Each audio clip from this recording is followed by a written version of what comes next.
2.5 years నుంచి చేస్తున్నావు. Yeah so ఇన్ని ఇయర్స్ ఆఫ్ ఎక్స్పీరియన్స్లో ఇండస్ట్రీలో ఏం నేర్చుకున్నావు? లైక్ ఇండస్ట్రీలోనా? అంటే బెస్ట్ థింగ్ ఏంటి? లైక్ అంటే నీకు ఇన్ని మూవీస్ చేసావు కదా, యా బెస్ట్ థింగ్ ఏమనిపించింది? అంటే లైమ్ లైట్లో ఉంటే బెనిఫిట్స్ కానీ. లైక్ ఫస్ట్ ఆఫ్ ఆల్ అయితే నేను యాక్టింగ్ అనేది ఎక్కువ లైక్ ప్రొఫెషనల్ ఇంకా ఉంటారు కదన్న, వాళ్ళతో ఇంకా వాళ్ళని చూసి ఇలా కొంచెం ఎంకరేజ్ అయ్యి ఎక్కువ లైక్ ఫోకస్ చేశాను ఈ ఫీల్డ్లో. అండ్ నెక్స్ట్ థింగ్ ఏంటంటే చాలా లైక్ లెసన్స్ తెలిసాయన్న ఈ ఫీల్డ్ వల్ల. లైక్ ఇలాంటి వాళ్ళు ఉంటారు, అలాంటి వాళ్ళు ఉంటారు, what we should do, what we shouldn't, అవన్నీ ఇంకా చాలా టీచ్ అయితే చేసింది ఈ ఫీల్డ్ నాకు. సో అన్ని నేర్చుకుంటున్నావు ఇంకా, లెర్నింగ్ నేర్చుకుంటున్నాను ప్రాసెస్ ఇంకా.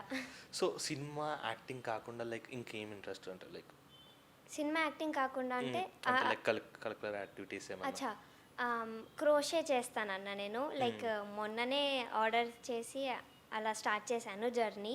ఫస్ట్ స్క్రంచీస్ చేశాను, hand scrunchies. Super. Then next నాకు నేనే క్రోషే టాప్ ఒకటి చేసుకున్నాను, మొత్తం టాప్. అది కూడా లిటిల్ హార్ట్స్ కోసం చేసుకున్నా, ఎందుకంటే సూపర్. మొన్న సక్సెస్ మీట్ వేసుకుందా? లేదు లేదు, అది ప్రీ రిలీజ్ ఈవెంట్కి వేసుకొని వెళ్ళాను. సూపర్. సో లిటిల్ హార్ట్స్ కోసమే 2 days అలా కూర్చొని చేసి అది వేసుకొని వెళ్ళాను. దాన్ని అంటే ఫిక్స్ అయిపోయినావు నువ్వు అది బెస్ట్ ఫిలిం అవుతుందని. Yeah super. అండ్ ఆ క్రోషే టాప్కి కింద డీటెయిలింగ్ కోసం హార్ట్స్, లిటిల్ హార్ట్స్ కూడా చేసి సీవ్ చేశా ఆ టాప్కి. సో మల్టీ టాలెంటెడ్ నువ్వు. నెయిల్ ఆర్ట్ కూడా ఇష్టం. సో లైక్ అంటే అన్నీ చేయాలని ఫిక్స్ అయినావు ఇంకా? అంతే, సడన్గా ఇంట్రెస్ట్ వస్తూ ఉంటుంది అన్న. సో ఇది కూడా క్రోషే నేను ఏం అనుకోలేదు లైక్ చెయ్యాలి అన్నట్టు. సడన్గా ఒక వీడియో వల్ల నాకు ఇది చేస్తాను నేనని కంపల్సరీ ఇంకా ఆర్డర్ చేసి. నీకు అంత టైం ఉంటుందా ఫస్ట్ షూట్స్ అయిపోయిన తర్వాత కానీ?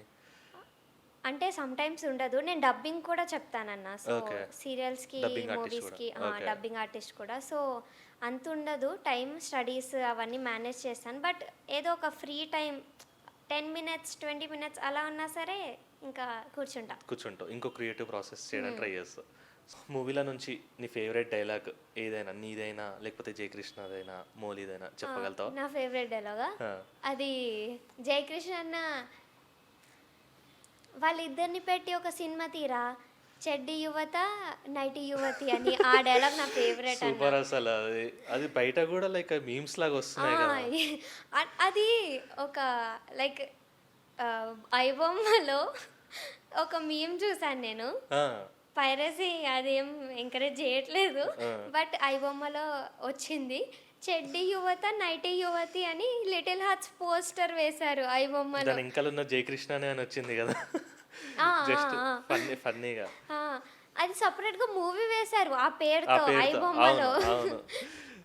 నీ మీద మీమ్స్ చూస్తున్నావు? చూస్తున్నా. ఎలా అనిపిస్తుంది? నీ ఫ్రెండ్స్ కూడా షేర్ చేస్తున్నారా?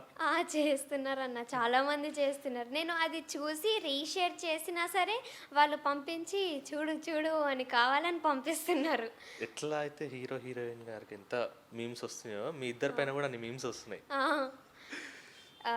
రీసెంట్లీ అది సక్సెస్ ఈవెంట్లో చేసాం కదా అన్న, డ్యాన్స్ చేసాం మేము. మధ్యలో ఇలా ఎంటర్ అయ్యి డ్యాన్స్ చేస్తాం. దానికి కూడా నీలాంబరి అండ్ నరసింహ ఎంట్రీ అసలు మామూలుగా లేదు అని అవి ఇవి మీమ్స్ వస్తున్నాయి.